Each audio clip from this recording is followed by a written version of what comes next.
Good morning. Today I would be talking about the United Nations.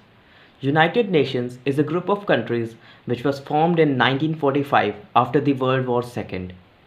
It has currently 193 members and its headquarters are in New York City, USA. It was formed it is an update to the League of Nations which was formed to stop the World War II but was not successful.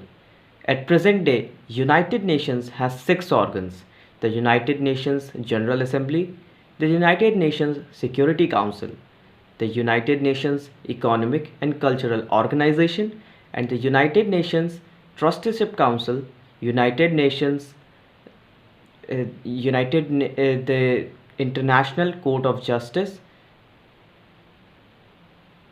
The aim of United Nations include promoting trade between the countries, developing trust between all the nations, maintaining international peace, and the major aim of United Nations is to stop the World War II.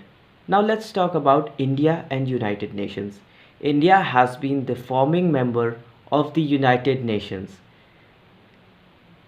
It has been also the founder of the third world group, that is the non-alignment parties during the Cold War.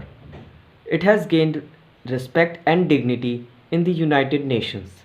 But in the recent years, it is seen that India has struggled a lot for the UN reforms. It has given two arguments for the UN reforms. They are as follows. Firstly, India has said that there are 10 plus 5 members in the United Nations Security Council, which were present at 1965 also. More than half a century has passed, but no member has increased in the United Nations Security Council. Meanwhile, the strength of United Nations General Assembly has increased 2 to 3 times. Secondly, all the permanent members of the United Nations are the developed countries. So there is no representative of a developing country, and India represent itself as a good candidate to become a permanent member. The challenges of becoming a permanent member include signing a CTBT and NPT and the Kashmir issue.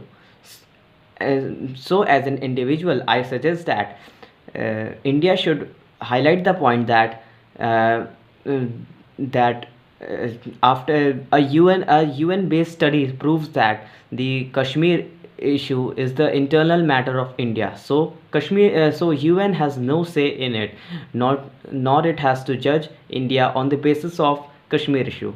Secondly, India should insist that if the other members sign the CTBT and NPT program, it would also sign that. India should struggle for the UN reforms.